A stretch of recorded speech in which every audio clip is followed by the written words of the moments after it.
Nakatuon lang sa economic provisions ang aabyendahan sa saligang batas. Pagtitiyak po ito ng isang kongresista lalo't sa salang na bukas sa plenaryo ng Kamara ang Resolution of both Houses No. 7. Nakatutok si Mav Gonzalez.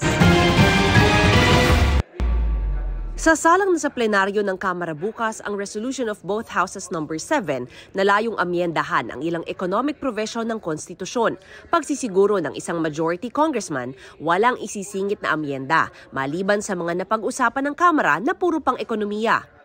So yung sinasabi nila na pagsisingit tungkol sa mga pagbabago sa political at saka sa West Philippine Sea, wala tayong balak na ilagay doon. Bagkus kung ano yung idineklara nating baguhin, yun lang talaga yung mga topic na isasalang sa plenaryo.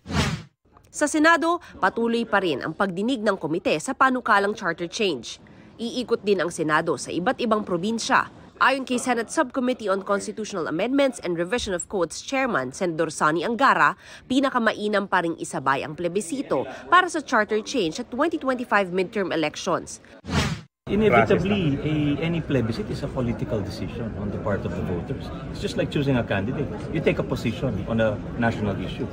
That's why it's inherently political.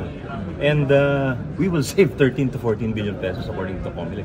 Is that not enough compelling reason? For me, that's 14 billion reasons.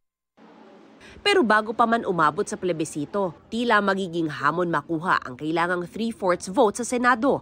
Sa ngayon kasi, 4 na senador na ang nagsabing tutol sila sa tsa-tsa, sina Senador Coco Pimentel, Risa Ontiveros, Amy Marcos at Cynthia Villar.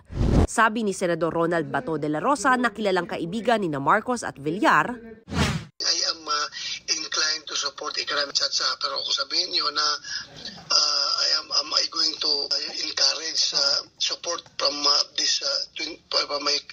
colleagues? Alam ko may kanya-kanyang desisyon na yan sila. Para sa GMA Integrated News, Mav Gonzalez, nakatutok, 24 oras. Mga kapuso, patuloy na tumutok sa mga balita. Mag-subscribe sa GMA Integrated News sa YouTube.